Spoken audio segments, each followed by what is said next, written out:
Hi bro, நான் ஒரு பெரிய மகோமெட் அங்கலாய்வ் ஃபேன். அவனோட ஃபைட் ஐக்கு, டேகவன் strengths, ground control, super solid bro. ஒரு proper Dagestani style fighter, discipline, power, control எல்லாம் இருக்கு. ஆனா UFC 320 மெயின் இவெண்டில் Alex Pereira did something incredible bro. First ரவுண்ட்ல தான் அப்பர் கட் ஃபேக் பந்து, ரைட் ஹுக் லேண்டு பந்து அன்கலாய்வ் ஐ டேமேஜ் பண்ணினாரு. யூஸ்வலி பெரேராவோட லெஃப்ட் ஹுக் தான் famous. But this time right hook வேற லெவல். அன்கலாய்வ் இமீடியேட்டா single leg take down try பண்ணினார். But Perera defended it clean. அவன் கால்மா கம்போஸ்டா ஃபைட் பந்து ஸ்ட்ரைக் பண்ணினார். ப்ரோ, நான் அங்கலாயவ் ஃபேன் இருந்தாலும் பெரேராக்கு ரொம்ப ரெஸ்பெக்ட் தான்.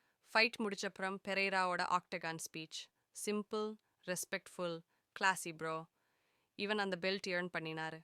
Not hype, but hard work and patience. Ankalaev defeat ஆனாலும் அவன் பொட்டென்ஷியல் இருக்குது. KO power, wrestling domination, he will bounce back stronger. But credit where it's due, Pereira showed why he's a real champion. ரெண்டு பேரும் champions தான் bro. ஃபேன்ஸா நாம் இரவும் support பண்ண வேண்டியது இதுதான் true martial arts spirit. Like பண்ணுங்க ப்ரோ, காமெண்ட் பண்ணி உங்கள் ஒப்பீனியன் ஷேர் பண்ணுங்க, and don't forget to subscribe.